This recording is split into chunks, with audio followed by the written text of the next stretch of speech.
So, first video really of working on this new Zed Head. So it's been through the degreaser bath, still a bit minging in places, but it's got most of the crap off. Some interesting things I've noticed is down the bottom of here there's some kind of goo there, and then there's another big lump there. I'll just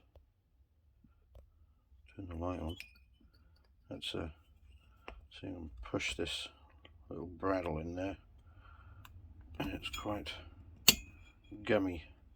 I don't think it's epoxy.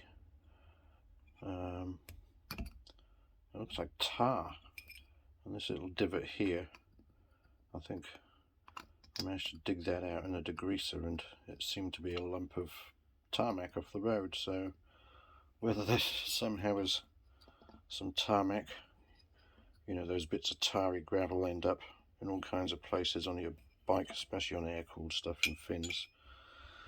But anyway, Blaster will sort that out and remove it, and we'll see what's underneath. Hopefully there isn't cracks, but I can't see anything from the other side.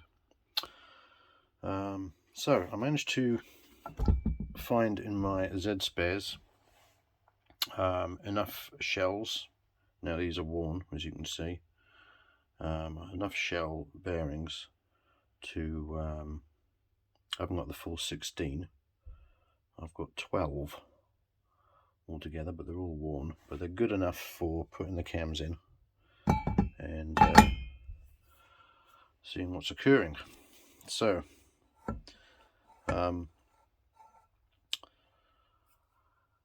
these are Kawasaki cams. They are a spare set that I obtained many moons ago. They're not perfect, but they're good enough to use. Whether I'll use these or not, I don't know, but I've got a perfectly other good set already in the Zed, exactly the same cams. These are GPZ Unitrack cams, so they're higher lift than the Zed cams, by about 2mm from memory.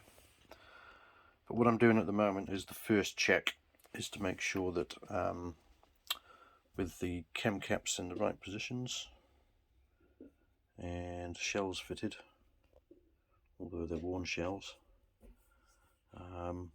make sure that the cam rotates. And these are torqued down to 8 Newton meters, these bolts, and they're the correct bolts for the head. They're the standard Kawasaki ones.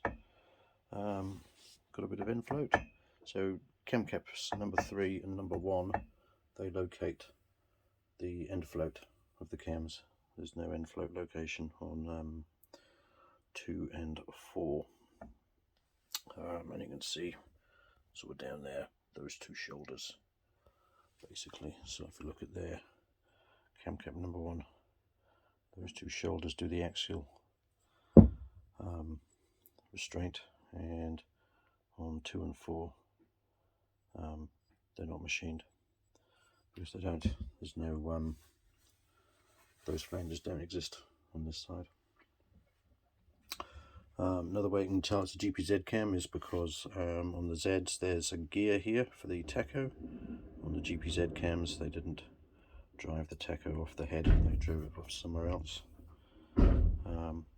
Other thing to note are these two cams are identical on the Unitrack, so same lift, same duration, same timing, so they're interchangeable inlet and exhaust. No difference between them. So obviously this rotates, so that's fine. Little bit loose axially, but I can't feel anything radially, so that's all good. And if I could show you what happens with the exhaust cam in the same video, I would do that, but I won't. I will do that a later time. But so far, all good. That rotates nicely, nice and free, even though they're worn shells. So I'm probably going to be buying a complete set of new shells for this. So I've found some from Zed Power, the only place in the UK that seems to do them anymore. And for 16 shells, it's 105 quid. Yeah. But I haven't completely made the decision whether this head is a keeper or not yet. But I will do very soon, and at that point I will then buy some new shells and then get these cams fitted properly with new shells.